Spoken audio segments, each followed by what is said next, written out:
Est-ce que tu t'es déjà posé la question de savoir qui est-ce que tu es au fond de toi? Qui est-ce que tu es réellement?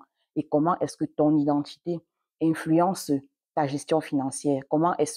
Qui est-ce que tu es? Ta perception de toi-même influence les décisions financières que tu prends au quotidien. C'est cette thématique qu'on va aborder dans cette vidéo qui est la toute première d'une mini-série sur l'identité financière. Donc, si ce sujet te parle, on se retrouve tout de suite.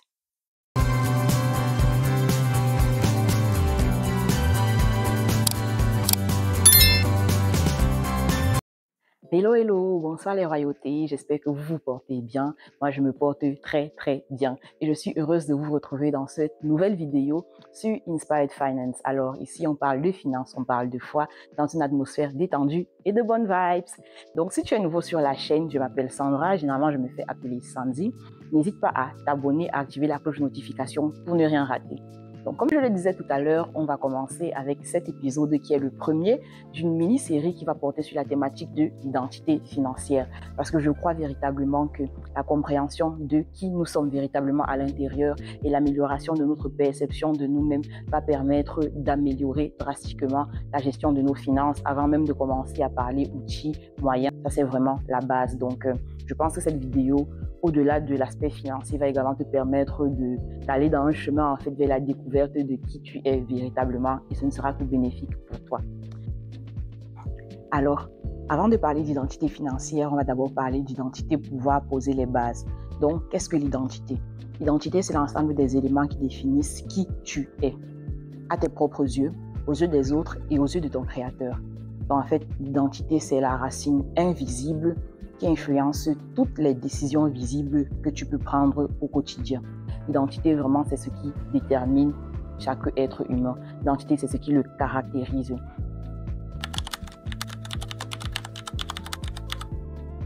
Je distingue deux grands types d'identité. Déjà, l'identité naturelle et deux, l'identité spirituelle. Déjà, c'est quoi l'identité naturelle? L'identité naturelle, c'est en fait notre identité par défaut. C'est l'identité en fait qu'on n'a pas choisie profondément. C'est l'identité en fait qu'on manifeste, mais qui est le résultat en fait surtout des autres, de l'environnement dans lequel on évolue. Donc voilà, cette identité-là, généralement, elle peut être vraie, mais sera souvent incomplète et souvent déformée. Déformée justement pourquoi? Parce que ça ne vient pas de l'intérieur, ça vient de l'extérieur. Donc l'extérieur, ce qui est extérieur à la personne ou alors à l'être humain dont on est en train de parler. Donc cette identité-là, elle se base sur quoi? Elle va se baser sur l'environnement familial dans lequel tu as vécu. Donc, quel est ton nom, quel est ton prénom? Parce que chaque être humain est dans une famille. Donc, quelle est la famille dans laquelle il vient? Comment était ce cercle familial-là? Est-ce qu'il y avait des abus? Est-ce que c'était une famille toxique? Est-ce qu'il y avait des dysfonctionnements au sein de ce cercle familial? Ensuite, quelle est l'éducation qu'il a reçue au sein de cette famille? Dans quel environnement est-ce qu'il a évolué au sein de la société? Quelle est la culture dominante? Les valeurs en fait qui sont défendues dans la société dans laquelle l'être humain a évolué. Ensuite également, cette identité naturelle-là, elle sera également influencée par l'expérience de la personne. Donc, quelles sont ses réussites? Quelles sont les réussites qu'il a eu à avoir? Quels sont ses échecs? Quelles sont ses expériences avec les autres, avec l'humain? Quel est son rapport avec l'humain? Est-ce qu'il a eu à développer tout au long de sa vie des blessures intérieures? Et justement, on fera une vidéo particulière où on va parler des 5 blessures intérieures et de justement comment est-ce que ça impacte notre relation avec l'argent. Donc, il y a les blessures antérieures qui vont affecter ton identité naturelle, qui vont la déformer. Il y a également, toi, ta vision de la vie. Donc, où est-ce que tu veux aller dans la vie? Où est-ce que tu penses que tu voudrais arriver? Il y aura tes croyances sur toi-même, il y aura tes croyances sur la vie, sur le monde qui t'entoure. En fait, il y aura vraiment toute cette perception-là, en fait, qui vient de l'extérieur de toi-même, qui vont venir influencer ton identité naturelle ou alors ton identité reçue. Après l'identité reçue, justement, on a l'identité construite. Donc, OK, j'ai reçu une identité, en fait, qui me venait de ma famille, de mon éducation, du cercle dans lequel j'évolue, de la culture, etc. Et maintenant, moi, je me construis une identité. Mais le problème avec l'identité construite aussi, c'est que généralement, l'identité construite, elle est construite en réaction à l'identité qu'on a reçue. Donc, OK, j'ai reçu une identité, Mais maintenant, par exemple, je me rends compte que voilà, pour vivre dans ce cercle familial-ci, pour évoluer dans cette société-ci, il faut que je sois comme ci, comme ça. Donc, du coup, je me construis cette identité pour pouvoir plaire à la société dans laquelle j'évolue, pouvoir en fait me défendre juste. Donc, c'est une identité qui vient en fait en réaction généralement. Elle ne vient pas également de l'intérieur, elle vient aussi, elle est drivée par l'extérieur et on la construit justement en réaction. Et c'est généralement ici qu'on va aussi parler des différents masques des blessures antérieures, parce que lorsqu'on a des blessures intérieures, on se construit des masques pour pouvoir justement garder la face haute, en fait, pouvoir évoluer sans continuer à subir la douleur dans laquelle on évolue. Et enfin, on peut avoir l'identité révélée. Donc, l'identité révélée, en fait, c'est une identité beaucoup plus profonde, même si elle est encore dans l'identité naturelle. C'est une identité où, ok, après l'identité naturelle, après l'identité construite autant pour moi, je vais moi-même à la recherche de qui je suis. Donc, je fouille vraiment à l'intérieur de moi-même. Je prends du temps avec moi peut-être pour guérir de mes blessures intérieures. Je prends du temps avec moi-même pour réfléchir sur ce que je veux véritablement en faisant fi justement de l'influence de l'extérieur. Donc, c'est une identité qui sera beaucoup plus travaillée, qui sera beaucoup plus profonde, même si c'est encore une identité naturelle. C'est une identité qui va venir justement répondre en fait aux besoins de l'être humain, de se reconnecter avec soi-même. Donc, c'est une identité qui va vraiment venir lorsque j'ai pris le temps de me poser avec moi-même, de réfléchir sur qui je suis vraiment, qu'est-ce que je veux, où est-ce que je veux aller, sans prendre en considération en fait l'impact extérieur, donc la société dans laquelle j'évolue, mes blessures, etc. Une identité où on aura pris le temps de guérir, on aura pris le temps d'effectuer un travail sur soi. Mais le problème justement avec l'identité naturelle que moi j'ai vu, c'est que l'identité naturelle, comme je l'ai dit au début, c'est une identité en fait qui est limitée et qui est aussi déformée parce qu'elle dépend beaucoup de l'environnement extérieur. Mais généralement, elle sera soit incomplète ou alors elle sera déformée parce qu'il y aura eu beaucoup trop d'influence de l'extérieur sur cette identité-là. Donc, après avoir parlé de l'identité naturelle, parlons à présent de l'identité spirituelle. Donc, l'identité spirituelle, en fait, c'est l'identité, c'est qui tu es véritablement dans ton esprit, dans ton être véritable. Et l'être véritable de chaque humain, c'est son esprit. Parce que l'esprit, en fait, de l'homme, c'est la partie de l'homme qui sait tout de l'homme. L'esprit de l'homme, c'est la partie qui connaît ses vrais besoins. Et dans tous les domaines, des vrais besoins en termes d'amour, en termes de bonheur, en termes de santé, de paix, de joie, en termes de prospérité, d'abondance, de richesse. Donc, vraiment, c'est l'esprit de l'homme, en fait, qui connaît les vrais besoins de l'homme. Qu'est-ce que lorsque tu as été créé, tu as été assigné à faire? Un peu comme une chaise, lorsqu'on la crée, on lui dit, ok, toi, tu seras destiné à supporter les personnes lorsqu'elles vont se poser sur toi. Donc, chaque humain, lorsqu'il a été créé, lorsque son esprit a été créé, il a reçu une mission qui lui est propre. Il a reçu une identité unique et qui ne correspond qu'à lui. Et c'est justement cette identité-là dont je parle ici. Donc, l'identité spirituelle, c'est l'identité de ton esprit. Et ton esprit, c'est la partie de toi qui est intangible, c'est la partie de toi qui est stable, c'est la partie de toi qui ne change pas. Pourquoi est-ce que j'aime justement l'identité spirituelle? C'est parce que l'identité spirituelle, comme je l'ai dit, déjà, elle est stable, elle ne change pas, elle ne dépend pas justement de l'extérieur, mais vraiment, elle vient de l'intérieur parce que l'esprit est à l'intérieur de l'homme. L'identité spirituelle également, elle est glorieuse et elle est surnaturelle. Et enfin, l'identité spirituelle, c'est l'identité propre à chaque être humain, c'est l'identité divine. Vraiment, l'identité spirituelle, c'est l'étincelle divine en chacun d'entre nous. Tu peux avoir plusieurs niveaux de connaissance de cette identité spirituelle-là. C'est pour ça qu'il ne faut pas cesser de faire un travail sur soi, toujours pour se reconnecter à son esprit, comprendre qui nous sommes véritablement et pouvoir le manifester au fur et à mesure. C'est vraiment un travail graduel, un travail constant au fur et à mesure. Pouvoir capter en fait ce que l'esprit sait et que cela puisse arriver à notre intelligence humaine. Toujours dans l'identité spirituelle, on a un niveau supérieur de l'identité et c'est l'identité en Christ. Parce qu'en Christ, nous avons reçu l'Esprit de Dieu en nous et l'Esprit de Dieu est supérieur à notre esprit. Donc lorsque nous sommes en Christ, nous recevons l'Esprit de Dieu et nous devons maintenant tendre à manifester l'identité de Dieu en nous. Nous devons travailler à transformer notre identité spirituelle pour la conformer à l'identité de Dieu, à l'identité du Christ en nous. Également l'identité en Christ, on peut la connaître comment?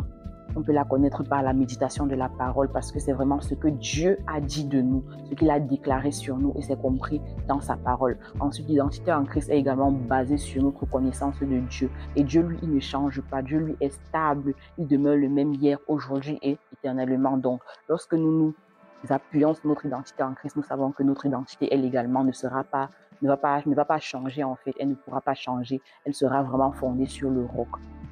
Ensuite, notre identité en Christ, c'est une identité dans laquelle vraiment nous avons accès aux meilleures choses, nous avons accès à notre héritable céleste en tant qu'enfant de Dieu. C'est vraiment cette identité où nous sommes glorieux, où nous sommes surnaturels. C'est vraiment cette identité dans laquelle Dieu dit de nous que nous sommes déjà choisis, que nous sommes déjà aimés, que nous sommes déjà libres, que nous sommes déjà libérés. Ça, c'est vraiment l'identité en Christ. Et chacun d'entre nous doit donc travailler à manifester au quotidien cette identité en Christ-là. Donc travailler au quotidien à faire tendre son identité spirituelle vers son identité en Christ qui est la destination finale.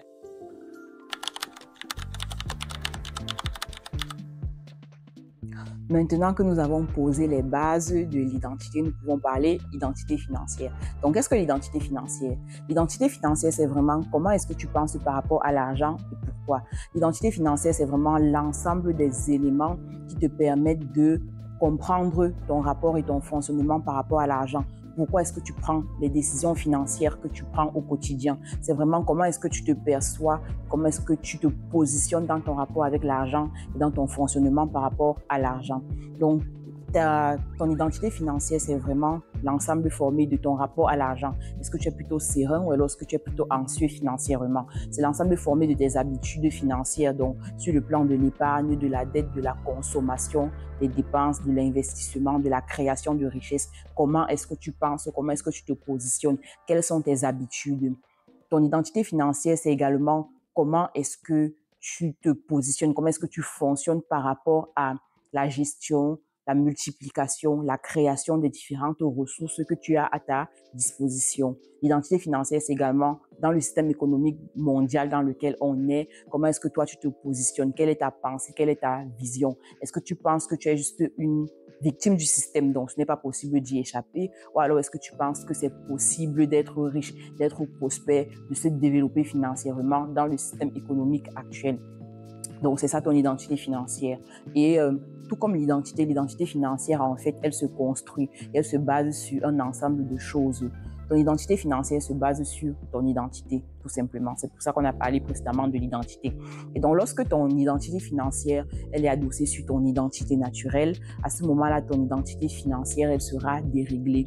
Dans le sens où ton identité naturelle, elle dépend beaucoup de l'extérieur. Donc, ton identité financière va également dépendre de l'extérieur. Est-ce que tu as reçu une éducation financière ou pas?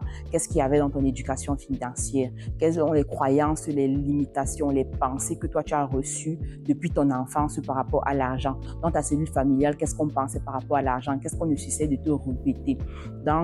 Lorsque tu as évolué dans la société dans laquelle tu vis, quelles sont les limitations qu'on pose par rapport à l'argent? Quelle est la pensée de l'argent? Quelles sont les valeurs qui sont prônées par rapport à l'argent? Toi également, dans tes expériences de la vie, tes réussites, peut-être tes échecs, quelle est ta position par rapport à l'argent? Également, au sein des expériences que tu as eu à avoir au cours de ta vie, tu as forcément eu à avoir des blessures. Celles-là vont influencer justement ta gestion financière. Donc vraiment, lorsque ton identité financière est adossée à cette identité naturelle-là, tu auras cette identité financière qui sera également tournée vers l'extérieur et elle ne sera pas alignée avec qui tu es véritablement à l'intérieur de toi. Donc à ce niveau, ton identité financière, elle sera elle aussi peut-être vraie, mais en partie, elle ne sera pas complète. Tu vas beaucoup reposer sur ce que l'extérieur te dicte au lieu d'être aligné avec toi. Et on a également l'identité financière, en fait, qui est alignée avec ton identité spirituelle. Donc, à ce moment-là, ton identité financière va refléter qui tu es réellement à l'intérieur de toi. Ton identité financière va vraiment prendre en compte tes réels besoins par rapport à la santé, à la prospérité, à l'amour, à l'abondance, etc. Donc, à ce moment-là, ton identité financière sera alignée avec qui tu es. C'est vers ça véritablement que chacun d'entre nous doit tendre, une identité financière alignée avec son identité spirituelle. C'est pour ça qu'il faut d'abord commencer par comprendre quelle est son identité spirituelle. Et au-delà, on a justement l'identité financière. Lorsqu'elle est adossée sur l'identité spirituelle que tu as développée en Christ, à ce moment-là, vraiment, c'est le Graal. Ton identité financière, elle est vraiment alignée avec les valeurs du royaume, avec les principes divins. Et là, vraiment, tu entres dans le repos de la foi. Tu exécutes juste les principes, tu les mets en application, donc tu fais ta part et Dieu fait le reste en fait. Tu es dans le repos de la foi, tu es dans le flow, tu es dans l'épanouissement. Et c'est vers ça que je vous invite à tendre. En tout cas, c'est vraiment un processus, un cheminement. Personne n'y est encore arrivé complètement et moi non plus, mais on aspire à cela et je vous invite à aspirer à cela également. Donc, pourquoi est-ce que c'est essentiel de connaître son identité financière? Tout simplement parce que l'argent, c'est le reflet de ton identité. L'argent, c'est vraiment le miroir de ton identité. L'argent est à la base de toutes les décisions que nous prenons et l'aspect financier, le domaine financier n'échappe pas à cette règle. Tu ne pourras donc jamais prospérer financièrement au-delà de ce que ton identité te permet de faire. Et si tu ne connais pas ton identité, tu seras encore plus limité dans ta capacité à être riche, dans ta capacité à vivre l'abondance. Tu ne pourras jamais aller au-delà de l'image que tu as de toi dans ta relation avec l'argent. Il y a un adage qui dit que même la plus belle femme au monde ne peut donner que ce qu'elle a. Vous dit que chaque être humain ne peut manifester que ce qu'il est véritablement, c'est-à-dire ne peut manifester que son identité. Donc, ce n'est pas d'abord un problème de budget, ce n'est pas d'abord un problème de salaire, de combien tu gagnes, mais c'est un problème d'identité. Les peurs, les doutes que tu manifestes, la confusion que tu as sur le plan financier, ta générosité excessive, tes dépenses compulsives, ce sont d'abord des problèmes d'identité. Ce n'est pas d'abord un problème de budget. Donc, il faut d'abord que tu ailles travailler à l'intérieur de toi sur ces problèmes-là, sur ces soucis-là. Tu verras la différence sur le plan financier. Tel un homme pense, tel il est. Donc, ce que tu vas penser de toi-même, l'identité financière que tu vas avoir va justement driver les décisions financières que tu vas prendre au quotidien. Si tu penses que tu es nul en gestion financière, que tu ne seras jamais riche, que tu vas demeurer pauvre, c'est ce qui va se manifester dans ta vie. Dans la perception que tu as de toi, l'identité que tu manifestes va juste se refléter sur le plan financier parce que en fait, l'argent n'est qu'un miroir. Donc, qui est-ce que tu es réellement? Travaille d'abord sur toi, travaille d'abord sur ton identité, travaille d'abord sur la perception que tu as de toi-même et tu verras tes finances s'améliorer. Donc, dis-moi où va ton argent et je te dirai tout simplement qui tu es. Parce que l'identité ne ment pas en fait. L'identité, c'est vraiment ce qu'il y a à l'intérieur de toi. Et ton argent vient juste révéler ton rapport au mérite, ton niveau de confiance en toi, ton niveau de sécurité, ton niveau de liberté. Et ça, ce sont vraiment des éléments de ton identité. Donc, dis-moi où va ton argent et je te dirai qui tu es. Ça veut juste dire en d'autres termes que ton argent, en fait, ne se gère pas depuis ton portefeuille. Ton argent, il se gère depuis ton cœur. Garde ton cœur plus que toute autre chose, car c'est de là que proviennent les sources de la vie. Lorsque tu vas vraiment garder ton cœur, lorsque tu vas faire attention à ce que tu laisses entrer dans ton cœur, comme pensée, comme système de pensée, comme habitude, attitude, etc., comme croyance, tu vas voir que ta gestion financière va commencer à changer. Les endroits où tu vas mettre ton argent vont commencer à changer parce que tu auras changé ce qu'il y a à l'intérieur de toi. Si tu veux que ton argent aille à un endroit différent, il faut que tu changes ce qu'il y a dans ton cœur. Parce que tu ne gères pas ton argent depuis ton portefeuille ou depuis ton compte Orange Money, tu le gères depuis ton cœur. Ton portefeuille, lui, il suit juste la direction que lui donne ton cœur. Il suit juste la direction que lui donne ton identité. Donc, redécouvrir ton identité, c'est la première étape vers ton alignement financier.